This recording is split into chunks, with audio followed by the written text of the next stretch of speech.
Hi, it's Captain Capslock here.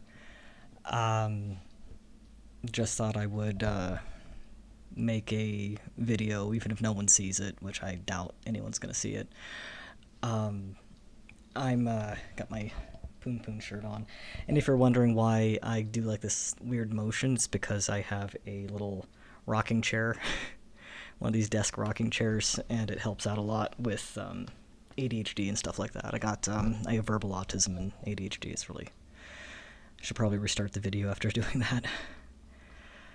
Um, I just got off work, and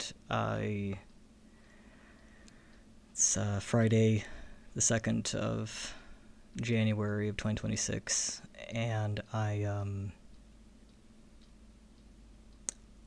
turned 41 last year, and I am remarkably alone,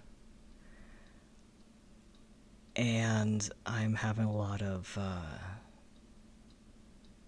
concerns about what that means. I mean, whenever you're a kid, you imagine, if you're going to be in your 40s, you should already be married. You should already have your shit together. And I found that despite my best attempts, that hasn't happened. And I'm just having a lot of like really uncomfortable thoughts, and I don't have anyone to talk to them to. And so I'm hoping that maybe by um, going over or just like screaming into the ether that I can make some kind of headway. And yeah, I got my hopefully the microphone is working correctly. I can't hear it, so it won't be like that first one.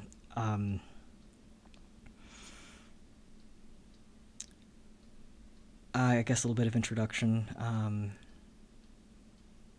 Online, I'm Captain Capslock. I've had several different names, but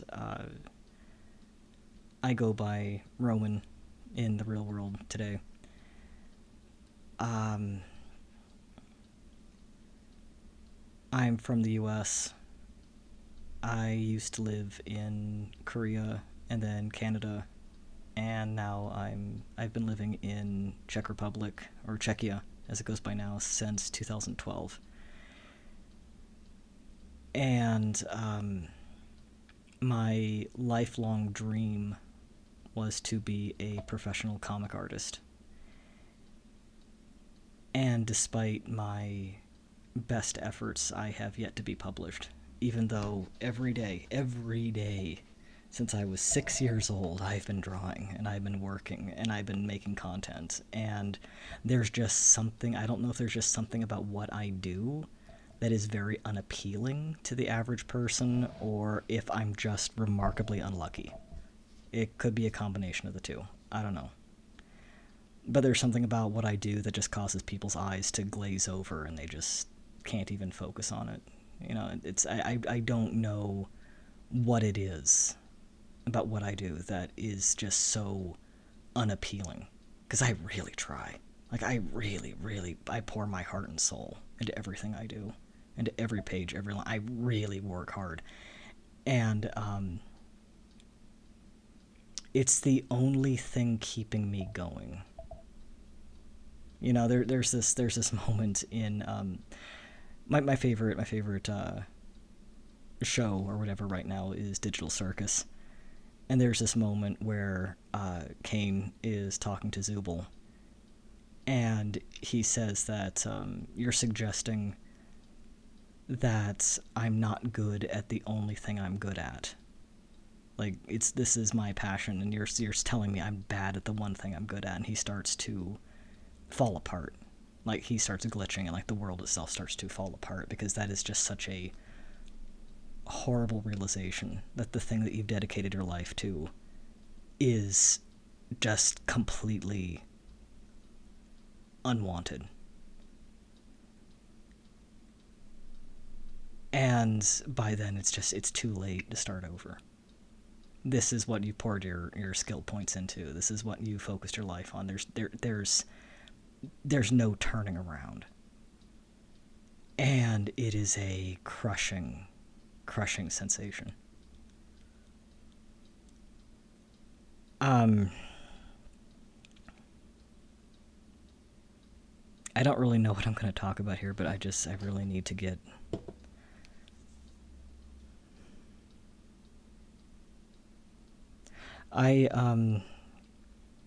The graphic novel I'm working on, Red Sand Blues, is what I have decided is going to be my masterpiece. It's going to be the thing that I'm going to work on for the rest of my life. When I was 6, I don't even know where to start with how fucked up my life has been. But okay, my oldest memory, my first memories is I'm a little kid. I'm like 1 or 2. I'm like 2 years old. I'm able to sit upright, and I'm sitting on a log on a gray, sandy day, a gray day on the beach in Puget Sound, which is by Seattle. And my sister, who I did not know this yet, but she is completely not blood related to me at all. I did not know that at the time, but it doesn't really matter. We're siblings. Sits down on the log in front of me, and she starts making sandcastles on this log with me. Our parents, shortly after that, abandoned her in an airport. Just handed her a ticket, gave her bags, and drove away while she was standing on the sidewalk. And we didn't see her again for another 7-8 years. And that's not quite. It was not quite that much. It was more like 6 or 7 years, 5 or 6 years. I mean, but we did not see. They were just not interested in ever. She was about 12 or 13 at the time.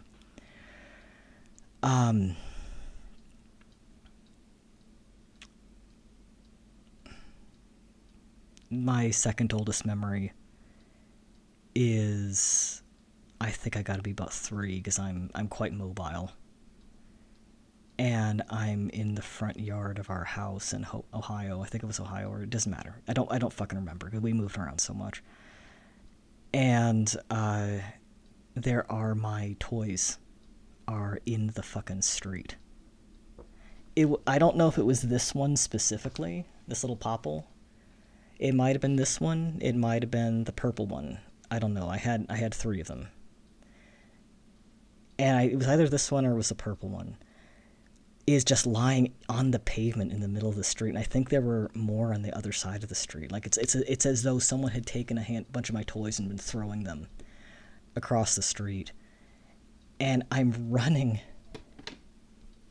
between cars in this street getting these toys, and one of these cars comes this close to my face, like it actually, I get knocked back by the wind of how close this car comes to my face. Why this car didn't stop and take me to Child Protective Services, I have no idea. I guess they were too scared that, holy shit, I almost hit a child, and just kept driving. But I get this little toy, and I come back, and the fucking cunt of a mother calling herself my mom is standing in the doorway, closed. She's watching me through the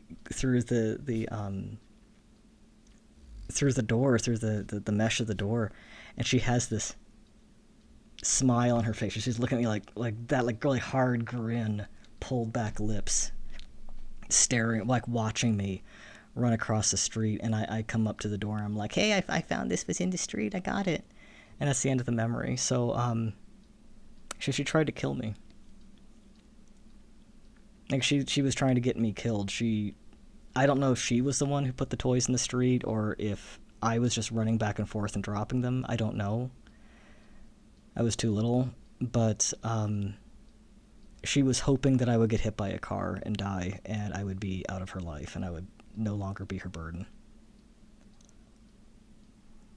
And that's my second oldest memory. I later found out that I'm actually the result of an affair, of my dad's affair. And I don't know why they decided to adopt me and then lie about it. And I had to figure this out as an adult. But it became very clear that my dad adopted me because he didn't like the idea of his seed being in some foster care. And the woman he married, who must have thought that he was her ticket out of a bad marriage, or if he was even a bad, or she saw him as some kind of meal ticket, was very unhappy about this and decided that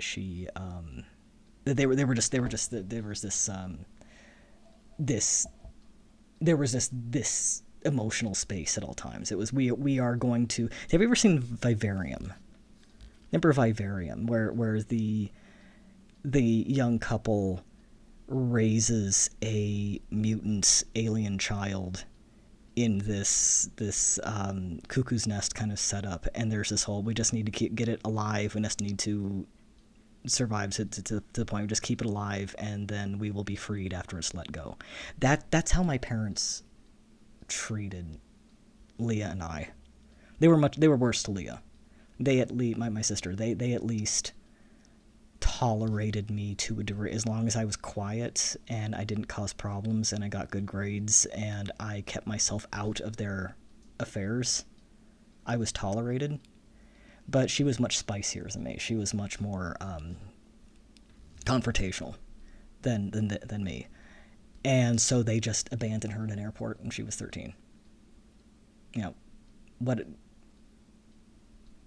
So here I am, a little kid, seeing that, okay, if I don't behave, that they're going to abandon me at an airport. And the answer is yes, they would. They absolutely would. They would have abandoned me on the street at any point if it meant that, yeah. So that's the environment I was raised in. And, but no one cared because, I was fed, I was dressed, I was housed. What are you complaining about, you little shit? You ungrateful little fuck. So, no, I just had to tolerate it. So, it doesn't help that I'm also ADHD. I have autism, and I'm also transgender.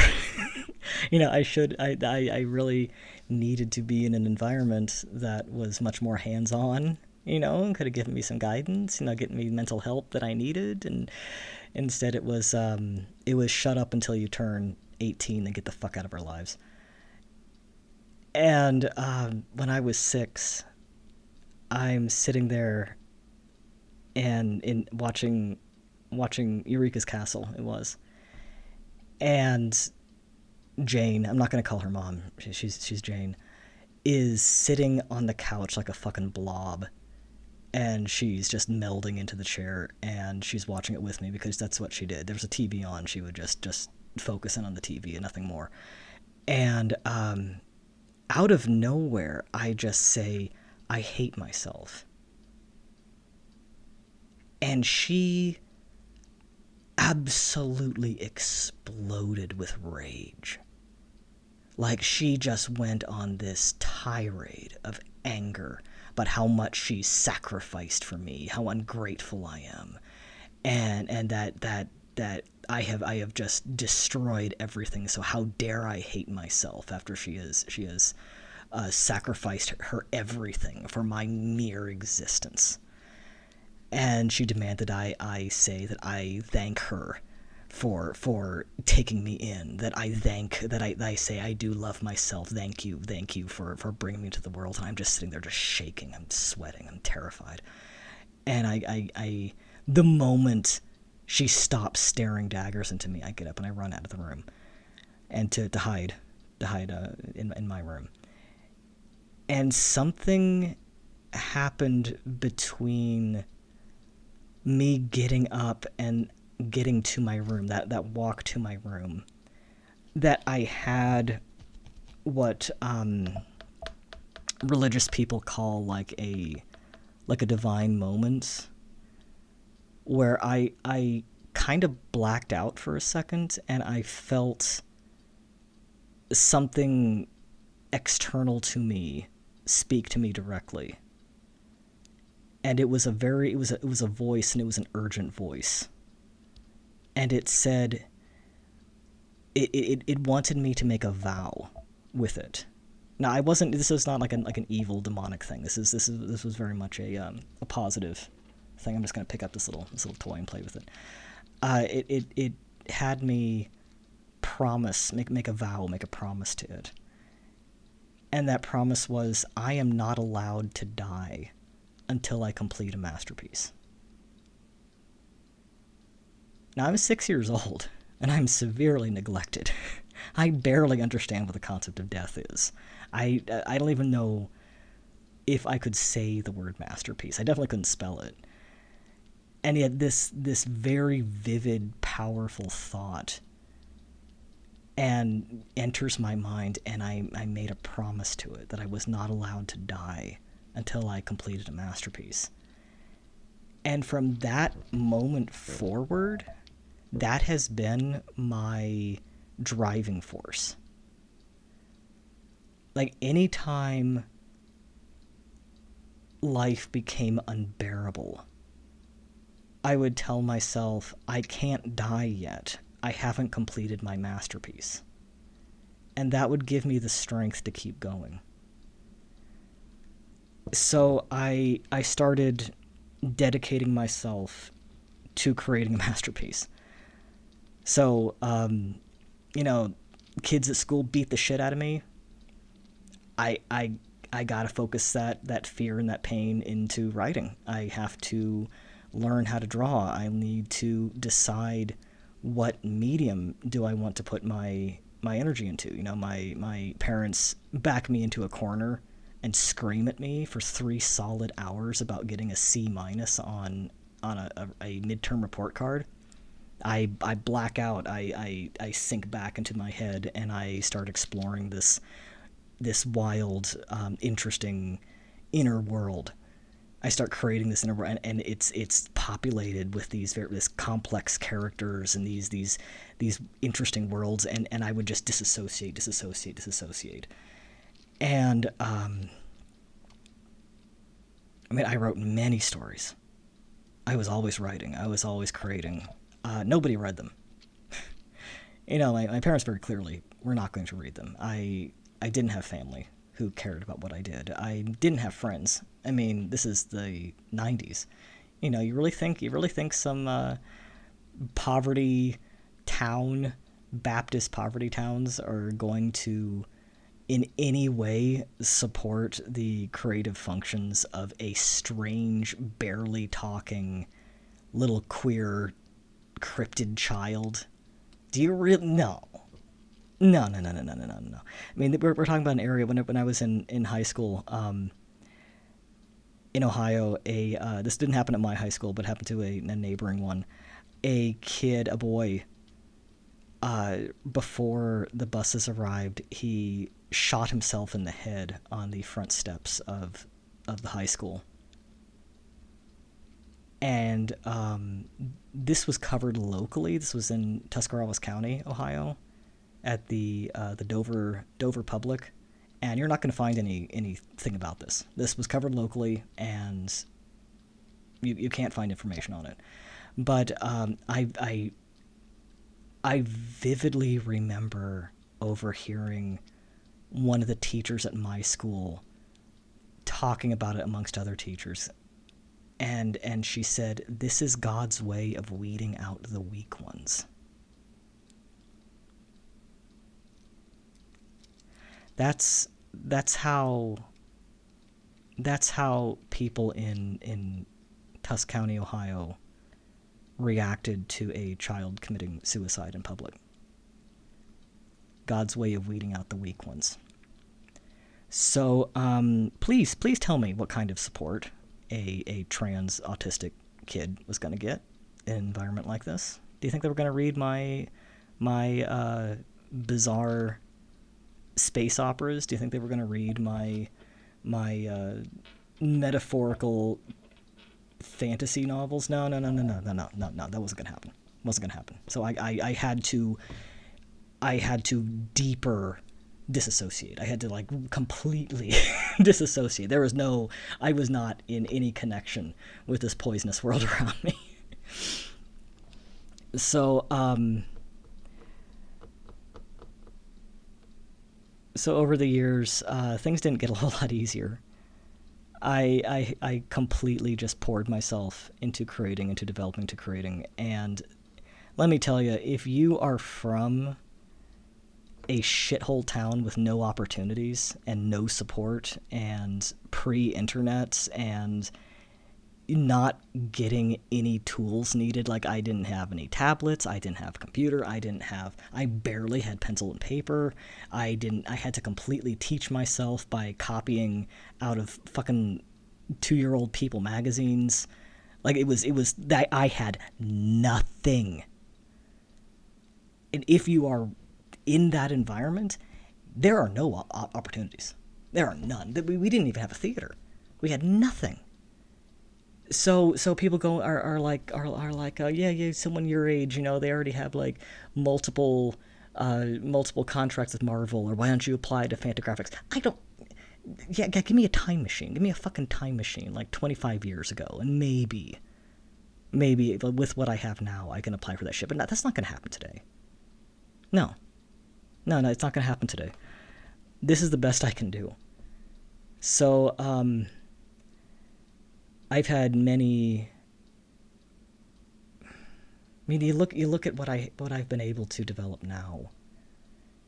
I mean, I escaped Ohio by getting married to a he wasn't a psychopath. He was in a very similar boat to me, and he had no support. He also had no idea what was wrong with him. Deeply mentally ill, desperately needed medication and mental help, and we recognized each other as two people in pain, and we misconstrued our connection as romantic love, which it was not. Neither of us were in love, and we got married and drove to California and lived in a state of poverty that I imagine most people just straight up can't understand. Like, we were sneaking into people's yards and stealing from their gardens because we hadn't eaten in 4 days. It's that kind of thing. Like, we had to decide if we were going to even get out of bed because we couldn't afford to turn on the lights. Like, we were drinking pool water, for fuck's sake. There was nothing. This was in 2008. There was nothing. There were no opportunities. The best I could do was a part-time job that gave me like $1,000 a month, and $600 of that went directly into rent of this. It was essentially a storage unit that we lived in. So I was supporting two people on $400 a month, and he just wouldn't get a job. He was too depressed. He couldn't get a job. And he spent most of the time just being very, very, very sad. And the only thing, because I was the only one capable of holding a job, and I had no training, I had nothing, I was able to get a job in Korea. Strangely enough, I don't know why they hired me, but they did. And so what's funny also? I keep saying this, that there was no opportunity. I have a college degree. I was able to get a bachelor's degree in a completely useless in creative writing and literature. Graduated top of my class. I got 3 Dean's Awards, 1 President's Award. Absolute top of the class. Didn't mean anything. Didn't open a single door for me. Not one. I somehow got this job in Korea. Whether that had anything to do with my degree or not, I don't know. And I moved there for a year, and I lived in a tiny little pottery farming town called Yeoju in the Gyeonggi-do province. And I lived there for a year. Again, no opportunities for art, nothing. Nope, can't do anything. So just completely stagnant for a solid year.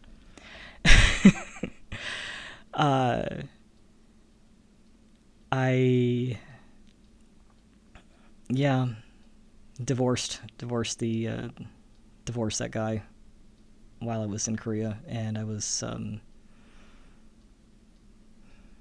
attempted to move to Canada, and they ripped my visa out of my passport in the airport and tore it up in front of me. And I was completely homeless for 6 months in Canada. I tried, I actually reached out to my parents for the first time since this was like 2012, and I had cut off contact with them in 2008. So this was a few years um, between even speaking to them, and they didn't care. It's like we haven't spoken in years. I am homeless. I am desperate, and they're like, "Oh hey, how's it going? How the fuck do you think it's going?" They just were not interested in anything that was happening to me. That they didn't care that I was eating out of the garbage. They didn't care that anything that had happened to me. They didn't ask us. They didn't care that I had lived in Korea. They didn't care about that what was Hollywood like. I lived like 3 miles away from fucking Hollywood. It was in a storage unit, sure, but don't you want to know? No, just not interested. Just straight up did not care. And by the way, I was in Canada because I wanted to transition, and I could already tell that it was just not going to happen in America. Like America's like was getting already increasingly like scary, and I didn't realize I was trans until I was 27. I didn't realize anything. I didn't realize I was autistic until even later. Um, and they and I spent Christmas in a in a like a janitor's closet behind a Chinese restaurant in Toronto. And I'm talking to my dad on the phone, and I say, "Hey, so yeah, that's what I'm doing. Can I please get some kind of help? I need help." And he just completely ignores me, and he says, "So what are you doing for Christmas? We're going to this big office party." And I said, "Not dad, nothing. I'm homeless. I'm homeless. I'm sitting in a janitor's closet. I'm homeless." And he just paused for a second, and then he just started describing the party he was going to go to. I mean, that's he puts it on video phone, and Jane picks up the phone, and for the first time in years, she talks to me, and she doesn't ask a single question. She just starts talking about her health problems. And then she hands me back to Dad. I mean, what am I supposed to do with that? And the moment and again, I'm trying so hard to, like, I really, really need help, Dad, please help. And he asked, "Why are you even in Canada to begin with?" And I started answering, "I told you this. It's because I'm..." And it was at that moment I realized that you forgot that I'm trans. Like, this is a thing that rips families apart. This is a huge rewriting of a person's identity, of your child. And he cared so little that he forgot. And I just stood there in absolute silence, holding the phone to my ear, as he continues to prattle on about who the fuck knows. And I just said, "I gotta go by," and I hung up and I never called him again.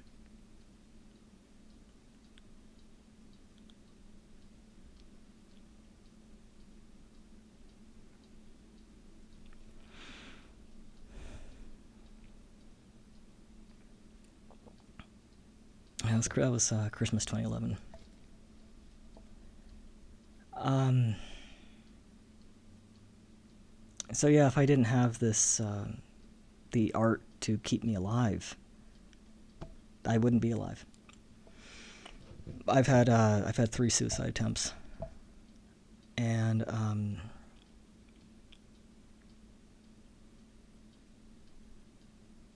The only thing that kept me going was the art. Was me telling myself, hey, if you die now, you're never going to finish that masterpiece. You made a promise to whatever Fae or Muse or Jesus or whatever. You made a promise to whoever that was when you were 6. You got to keep that promise. You can't kill yourself now. You're not allowed to die. And so I would get up and I would keep going.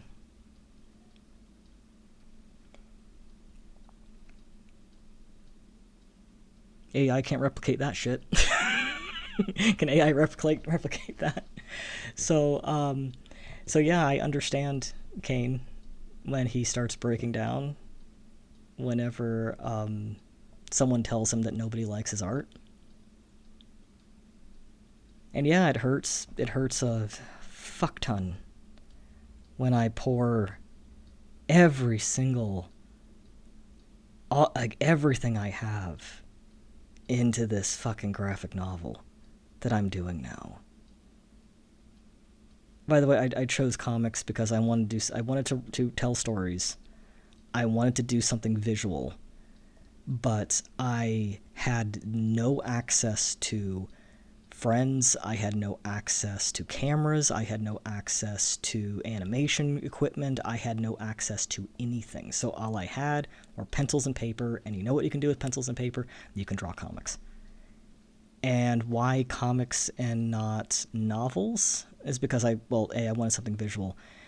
And I had the foolish belief or assumption that a comic is more... it's more unique. It's more eye-catching. Like, I remember actually thinking that, you see lots of, like, regular prose books in the discount bin, but you don't see many comics. Maybe I should go into that. And no, it's just more niche. It's just more niche. There may be some wisdom to that. Like, it's much easier to throw a... Just take a book and just throw it aside, and because you look at that, it's like, oh, this is gonna take so much effort to read it. Oh no, I can't do that. But if you look at a comic, I don't have one at hand. Oh yeah, if you look at just like a comic and you see this and you go, whoa, I can at least like look at that. There's even if you don't read it, you can still like glaze your eyes over it. You don't want to put this in the... By the way, this is Snowblind. Snowblind by Martin Wagner. This is one of the great comic masterpieces that got exactly one printing, never again, and it is an absolute shame. It is an absolute shame. Snowblind should be in everyone's list of great comics. That is a masterpiece. So Martin Wagner, for as long as he lives, can be, even though he never made comics after that, he did it in college. He expressed what he needed to with Snowblind. He got it out of his system and he didn't go back to it, and he just kind of vanished off the face of the earth.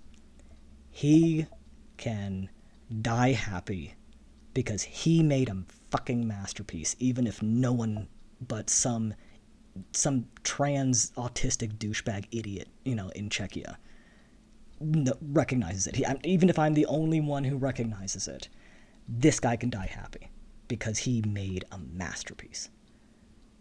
And it hurts, and I tell myself that because it hurts to know that I'm probably going to end up the same as him.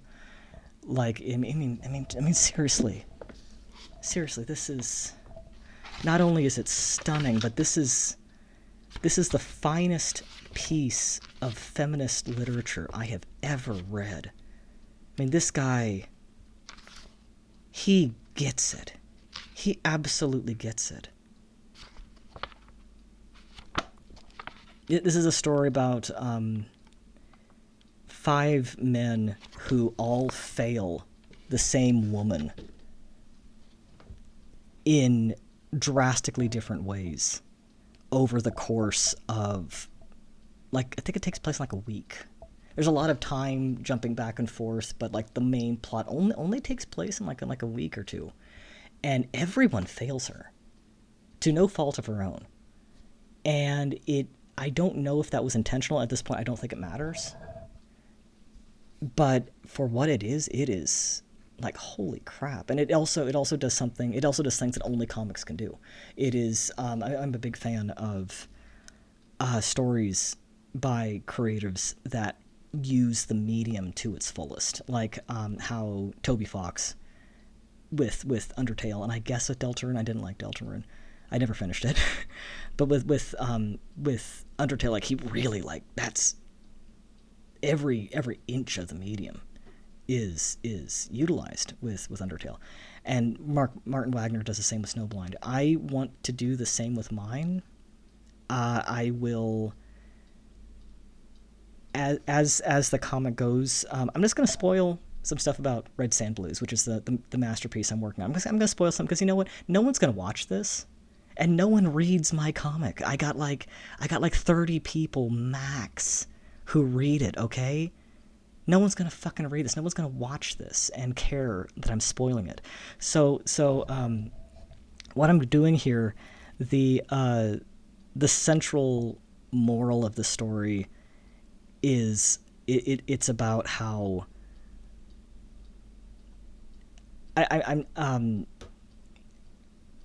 there's good progress and then there's stupid progress. Finding a cure to cancer, that's good progress.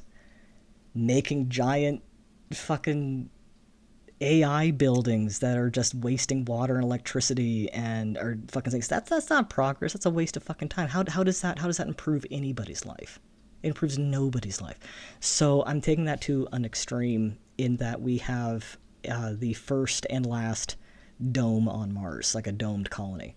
So I'm thinking like who would actually go there? So it's going to be like the ex-prisoners, people who are suicidal, people on their last legs. Because if you go to Mars, you're not coming back to Earth. You are expendable. You are slaves.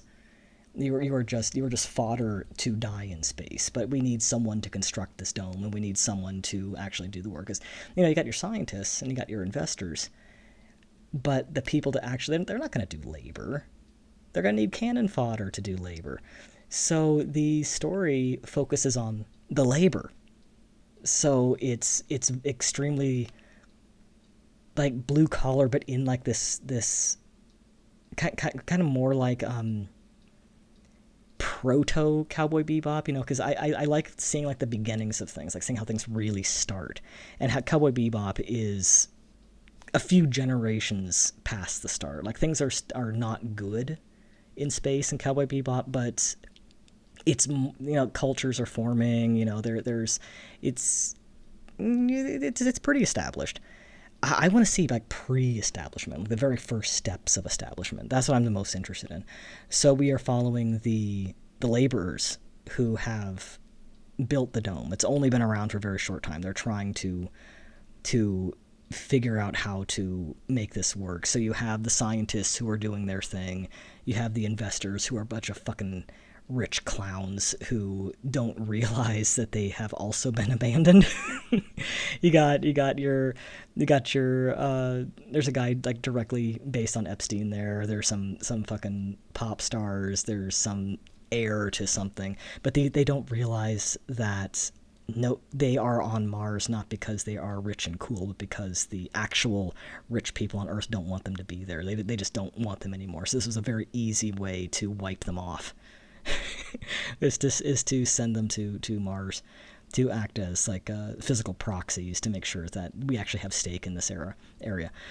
And so, by the way, the dome is a total waste of time.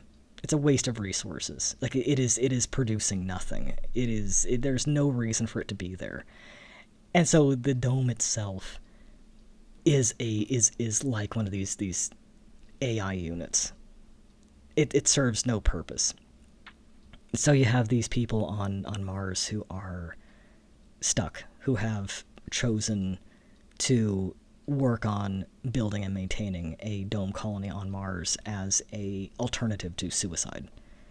Because once you go to Mars, you're essentially dead. You're never going to come back. No one's ever going to see you again.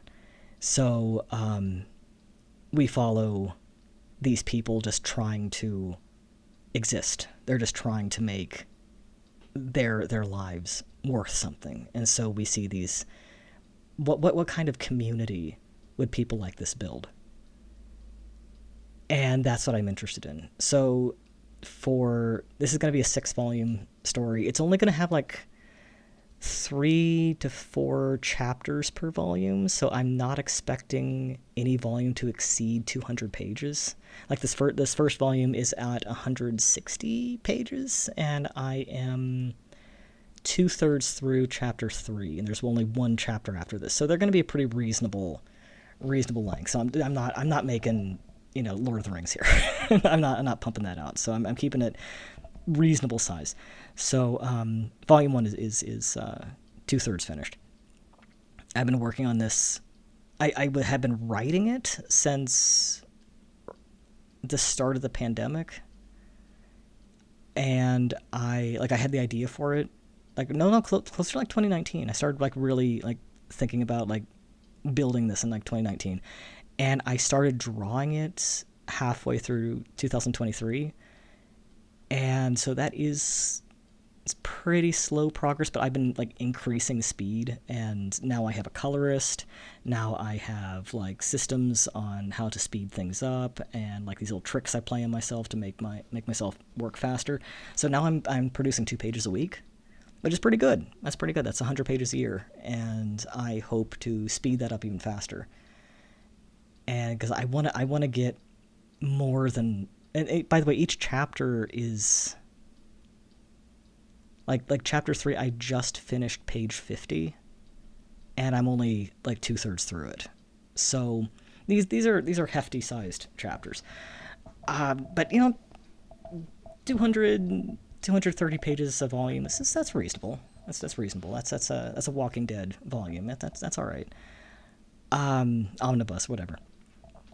So where the theme of the progress goes, that we have these people who have found value in a place that should not exist, and a place that they have been thrown away in, but they have claimed it as their own. They have built a culture. We see them over several decades as they are trying to make things work, as this impossible dome environment continues to collapse, continues to constantly need repairs, this is a nonstop danger, and yet this is all they have. This is what they have. They have this dome, they have this place, they have each other. And at the same time, we like weird stuff is happening, like unexplainable stuff is happening. But you gotta. Okay, I just watched a guy disappear directly in front of me, but you know what? We gotta fix the fucking pipes. We gotta fix those pipes, or else they're gonna freeze and everyone's gonna die. So I don't have time to think about that.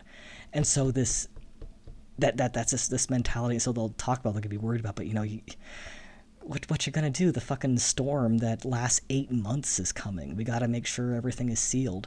Which, by the way, that happens on Mars. There's like this 6 to 8 month storm that covers the entire surface in dust. So it's blackout for months and months and months. And that's a real thing. And so they have to prepare for that. A whole volume takes place in this blackout. And then them just trying to maintain it while this insane shit is happening. And they don't know what's happening. They don't understand this weird shit that's happening. And it turns out they don't realize this until later, because it turns out that the science team has accidentally broken the fourth wall. Okay? It starts out by one of the scientists who goes by, he has this alter ego called Weiss, or Vice, like the German spelling of white. And he wears like this bizarre costume. He looks like a wrestling villain kind of thing. Like his face is covered in this mirrored mask. And it's just these sheets of mirrors, and it's very like creepy looking. And he wants to be like the heavy of the dome. He wants to be the designated bad guy. He's gonna, because bad guys spur change. They get things going, and so if everyone has someone to hate, he's gonna hate him. And he's doing this shit that doesn't make any sense. Like he can like jump through walls or he can fall through the ceiling above you and land right in front of you. Like, how is he doing that? How is he passing through physical matter like this? And it's like, that is fucking terrifying, but you know what? A fucking chunk of the dome just fell off, and we can't think about that right now. We need 20 people out here right now to put it together before a leak forms. You know, it's this kind of shit. And he broke the fourth wall, and instead of stepping back, he just keeps diving harder into it. And it gets to the point where he records himself, like there's like a video diaries they're doing, and our main one of our main characters is the sheriff named Rick, and he's going through these audio diaries, these video diaries, trying to figure out what happened, what's going on with the science team. And we get the guy who's alter ego's Vice, and he's staring right at the camera, just got completely colorless, and he's like, I heard the voice of God. And it's just gonna be so fucking chilling. And what he's actually doing is he's stepping outside of the comic page and turning around. He can see the panels, he can see the word bubbles, and every time he does this, he gets a little further back. And so he thinks he has heard the voice of God, but no, he heard my voice. And I'm telling him to stop. But he doesn't stop. He just, so Rick can even ask, like, so you heard the voice of God, what did they say? And he said, only one word. God said, stop. And I don't know what that means. What the fuck do you think it means? And it's like, what does this accomplish? Why are you... The ongoing question is, why are you doing this? Why are you wasting your time and effort and everything to talk to God? Meanwhile, the dome is falling apart and everyone's gonna die. And it's this... I want to...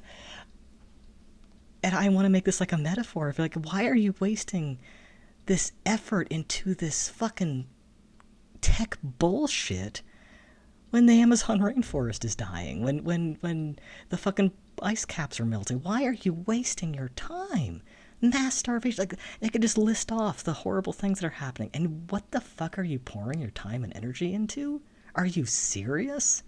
And Red Sand Blues is a severe, like, extreme version of this. And the reason that we aren't focusing on Vice, we're not focusing on the talk to God thing, is that I want to put the focus on the laborers.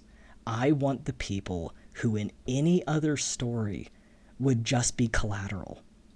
Like, let's face it, man, I love this wacky shit like The Boys and Invincible, and I love this stuff. But let's face it, the regular humans are just cannon fodder. They're just collateral. Like, you'll see, like, people get ripped in half, and it's just there for shock value.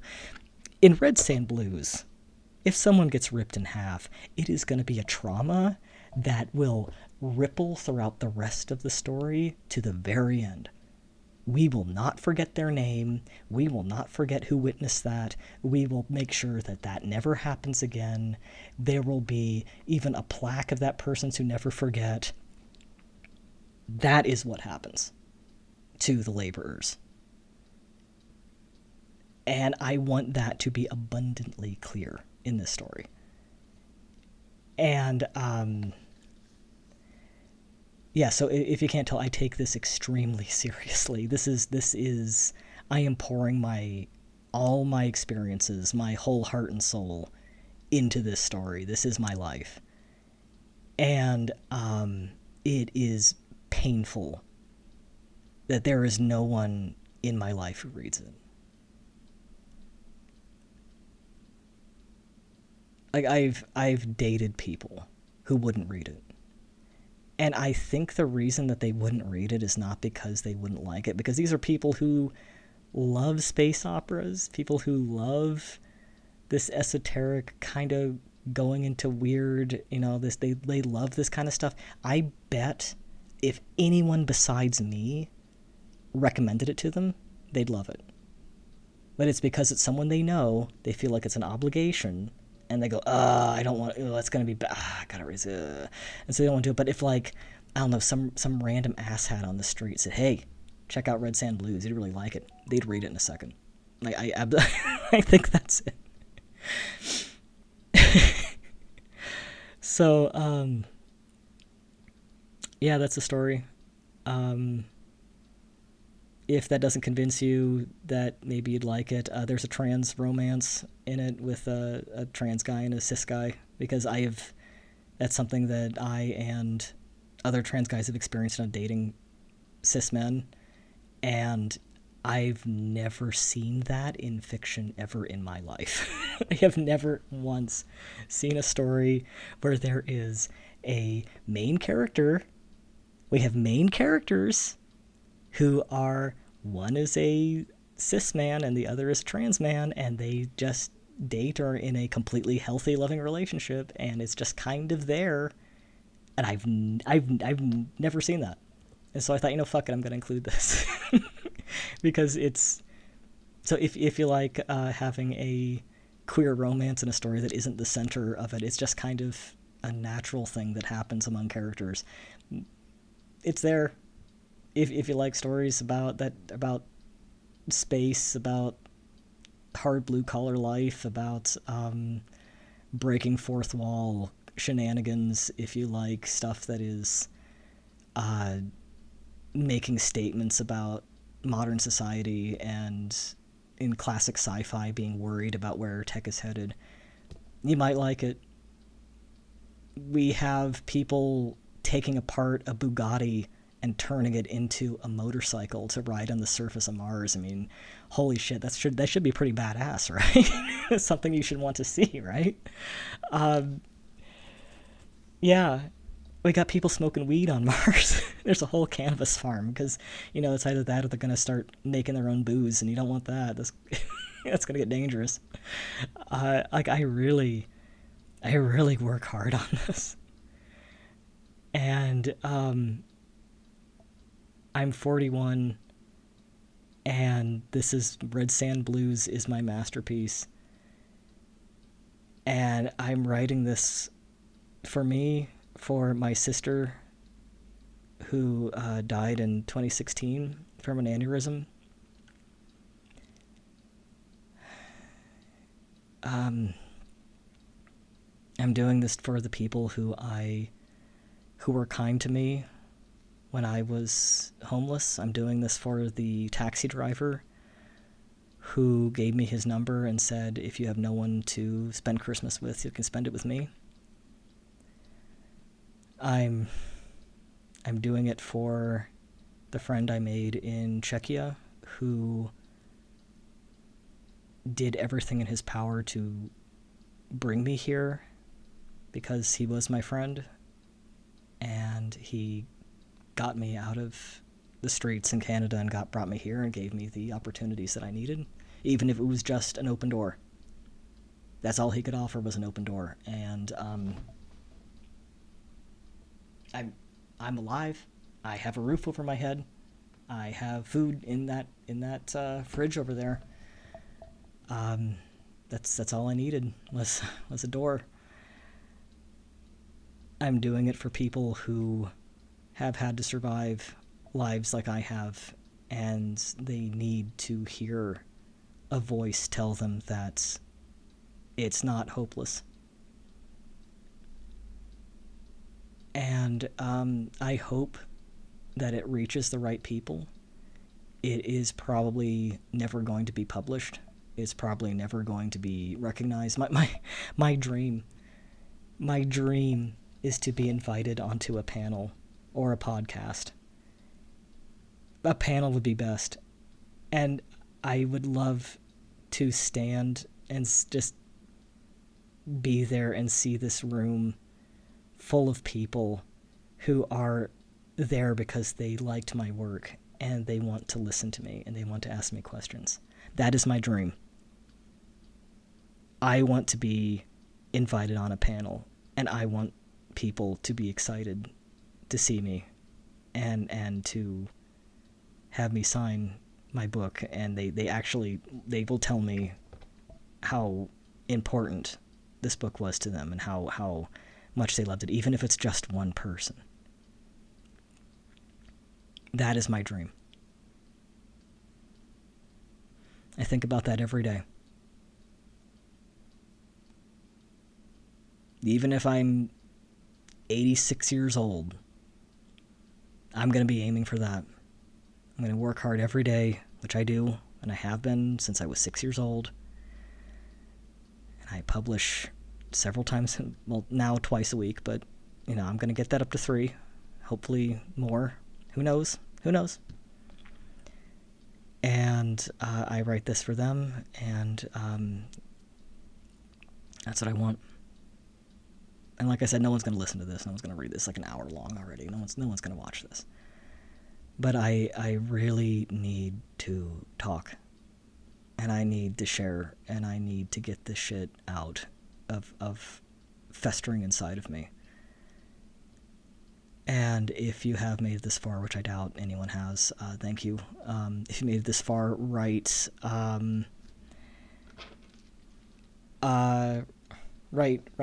possum.